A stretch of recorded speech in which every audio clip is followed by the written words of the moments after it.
po ang ebidensya na mayroong 30% si Mayor Guadlo na patong sa gamot at sa supply sa ospital ng San Felipe. Marami pa akong ebidensya dahil halos 8 taon niyang ginagawa ito. At nandito rin ang lahat ng inventory na ibinigay sa akin ng puno ng ospital na si Dr. Villarasan. Nalulungkot po ako dahil ang gamot na maaaring bumuhay at makagaling sa mamamayan ng San Felipe ay siya rin mismo ang papatay dito dahil sa sobrang mahal ng gamot. We're all very tired. It's been a long day. Masakit na rin ang ulo ko. Ito si Ricardo will not stop at anything para lang masira tayo. Bonnie. Excuse me po. Magpapahinga na po si Mrs. Guadlo. Maraming salamat po. Kanina pa po kasi masakit yung ulo niya eh. Sige po. Sige po, ma'am. Tuloy na po kami. Ma'am.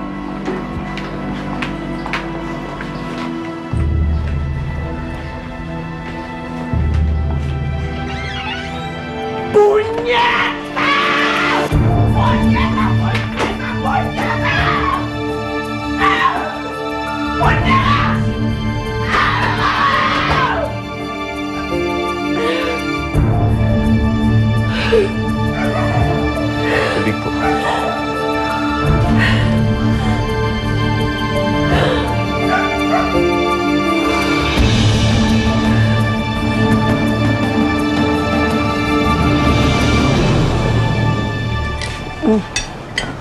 Diyan yung kamatis yan.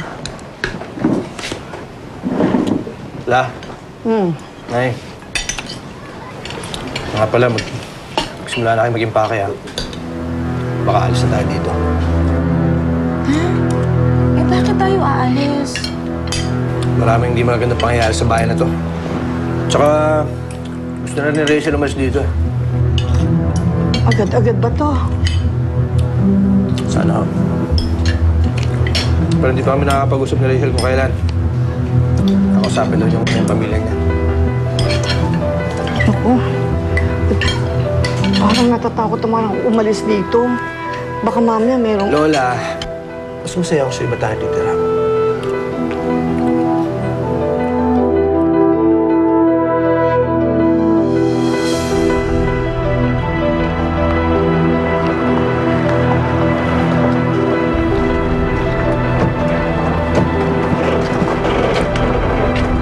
Sir, gusto ka makausap na mayor sa loob?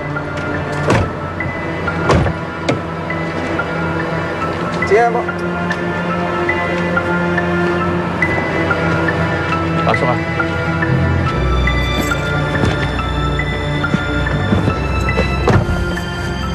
Ito nga pala yung susi ng bahay. Hindi muna ako madadalas doon. Dahil marami akong problema ngayon.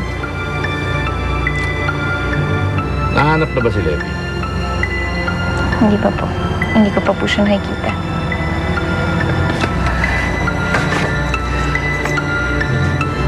Marami akong mata sa paligid, Rachel.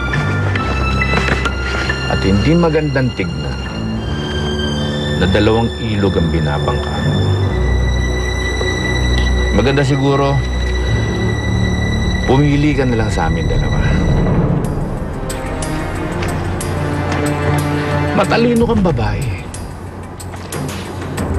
At alam mo kung ano ang matalinong desisyon.